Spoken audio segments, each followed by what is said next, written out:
On the evening of Sunday, November 17th, 2019, Ford finally officially revealed their first all-electric vehicle, the Mustang Mach-E. The Mach-E shares some styling and the name with the current line of gas-burning Mustangs, but instead of being a two-door muscle car, the Mach-E is a four-door crossover. Ford estimates delivery to start in late 2020 with the first edition and the premium configurations, followed by 3 other configurations ending with the GT variant in the spring of 2021. Starting at $43,895 before potential tax credits, the Mustang Mach-E will be available with either a 75.7 kilowatt hour or a 98.8 kilowatt hour lithium pouch battery pack driving 1 or 2 motors. Which combination you choose will get you an EPA estimated range from 210 to 300 miles on a full charge. For an MSRP of $60,500, you can get the dual motor Mach-E GT that will hit 60 miles per hour in a targeted 3.5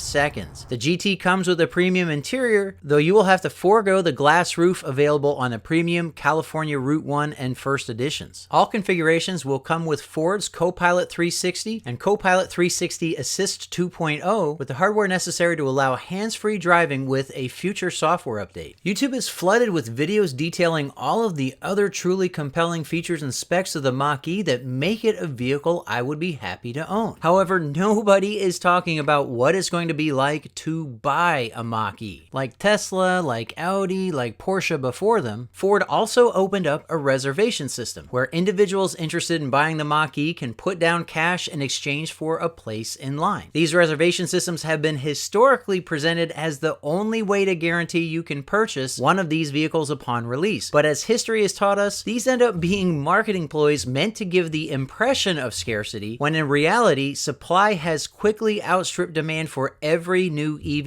introduced to the market. On the plus side, the Mustang Mach-E reservation does not obligate you to buy a vehicle and is fully refundable. And they say you'll see a credit on your original credit card within 10 days after you submit your refund request online. That makes getting your money back really easy, though they do mention you must cancel before entering a purchase contract with the dealer. We'll get back to that in a bit. However, close reading of the reservation terms and conditions strongly suggests that your deposit is basically worthless. The first thing Ford tells you about the reservation process is that it only allows you to configure a vehicle and pay a deposit to Ford. It doesn't guarantee you pricing. It doesn't guarantee you that your configuration will be available. It doesn't guarantee you a place in line for delivery. It doesn't even guarantee you that they will deliver you a vehicle at all. Some of this is simply common sense. The first configurations of the Mach-E won't be delivered until late 2020 at the earliest, which gives Ford time to tweak design elements as well as specifications. Any changes between now and then will most likely be for the better. I really think that at a minimum, we'll see improvements on range and acceleration by the time the first Mach-E is delivered. But you will always have somebody mad that the configuration was changed, even if it was to their benefit. That's why it makes sense for Ford to make sure you know the Mustang Mach-E has not yet reached its final form. It's also possible that deliveries will face manufacturing delays. Porsche just announced the Taycan production line is experiencing a significant delay, and they point to the fact that Taycan is their very first all-electric vehicle as the reason. This is Ford's first all-electric vehicle as well. They have a bit of a head start from their years of offering hybrids, but the Ford plant in Mexico, where all Mach-E's will be assembled, has been focused on producing the Fiesta since 2010. The manufacturing and supply lines will have to change to support assembly of a crossover with a large lithium battery and electric motors between the wheels. That means a whole lot of new processes and logistics need to come together before electric Mustangs can start rolling off the line in significant numbers. It's also always possible that they will can the project altogether. They are way too far along for that to be a realistic possibility, but it's only prudent for them to eliminate their exposure to lawsuits from reservation holders if that were to happen. That's likely the main reason they mention a reservation does not guarantee delivery, but it's important to keep it in mind nonetheless. That leaves the fact that while a reservation gets you a spot in line to place your final order, it does not guarantee you that your delivery will be any earlier than that of those who place their orders after you with or without a reservation. If you do end up being among the very first to take delivery of a Mach-E, you will likely be among those that pay the absolute most for the vehicle. Whenever a highly sought after vehicle with limited supply is introduced to the market, prices are typically highest right at first shipment. shipments. They might stay high for a while until supply satisfies all of the demand at whatever price is being charged, but it's very rare for the price to go up while supply is increasing as quickly as it will be with the Mustang Mach-E. However, it sometimes goes down very quickly and by a lot. Just look at what happened with the introduction of the Jaguar I-Pace. Reservation holders paid full MSRP, but within months, dealers were taking on inventory faster than they could sell it. A year later, discounts as deep as 20% off MSRP have been promoted by some American dealers. Look at what happened to the price of the Tesla Model 3. All configurations saw their price drop even faster than the drop in the EV tax credit. Keep in mind that Ford will be facing the sunset of their EV tax credit somewhere in the midst of delivering their first Mustang Mach-E's as well. Tesla's pricing strategy is a good model to examine when trying to predict what Ford will do under the same circumstances, especially as Ford's CEO Jim Hackett says the Mach-E will be profitable from day one. That means they will likely have the margin to decrease price as production increases to likewise match any reduction in their available tax credit. Let's not forget that legacy auto manufacturers typically set MSRP high enough so that dealers can sell below what's on the sticker. The Mustang Mach-E is going to be sold by the same dealers the same way as every other Ford on the market today, meaning you will have to sit across a desk from a salesperson at some point and negotiate what you're going to actually pay for your Mach-E. It says so right in the terms and conditions. The dealer sets the vehicle price, which may differ from MSRP. That suggests they won't have to sell at MSRP to make money, but it also suggests they can try to get a premium over MSRP from early purchasers. And here's where the Mach-E reservation system gets sideways really quickly. Some who already have Mach-E reservations report they've been informed their chosen dealer will contact them to finalize their purchase contract in the summer of 2020, potentially 3 months or more before the first Mach-E even gets delivered. What kind of leverage will such a buyer have trying to make a deal for a car that nobody has, yet they clearly want to buy?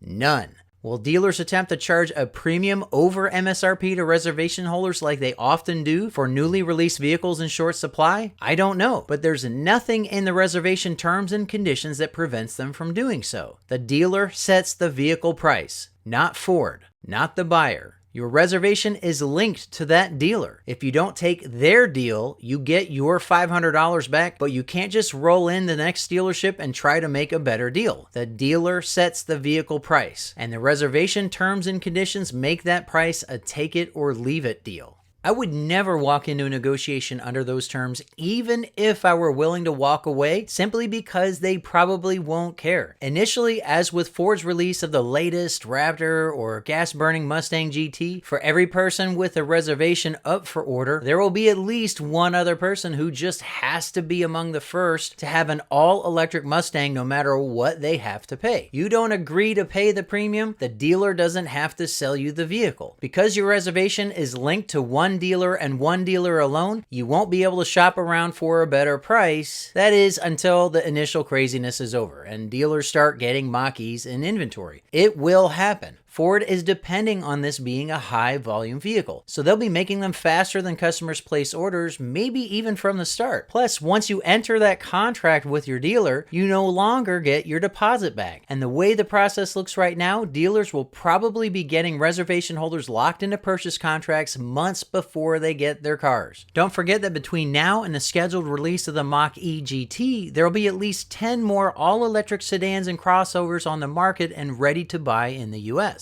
The new Mustang is very compelling and will likely make a lot of owners very happy. But even if you're dead set on getting the Mustang Mach-E over any other vehicle, you should save your $500 or even spend it on something you'll be able to use right away. Then earn that money back by paying less for the same vehicle after it's been on the market for a few months. I am far from hating on the Mustang Mach-E or Ford or even their dealers. I cannot wait to drive one, and I want it to be successful so Ford gets the capital they can use to develop their upcoming line of all-electric pickups. In fact, I'm super happy that Ford is investing not only cash in the future of electric vehicles, but also their two top brands in the Mustang and the F-150. Ford is clearly committed to the electrification of their product lines, which means that there is no room for scarcity of product. In my opinion, the reservation system for the Mustang Mach-E exists only to create the sense of scarcity while saddling early adopters with premiums that will only exist exist for reservation holders. Let me know what you think about the Mustang Mach-E in the comments. Be sure to subscribe for more videos on upcoming electric vehicles from Ford and others. I really appreciate you watching The Tech of Tech, and I hope to see you next time.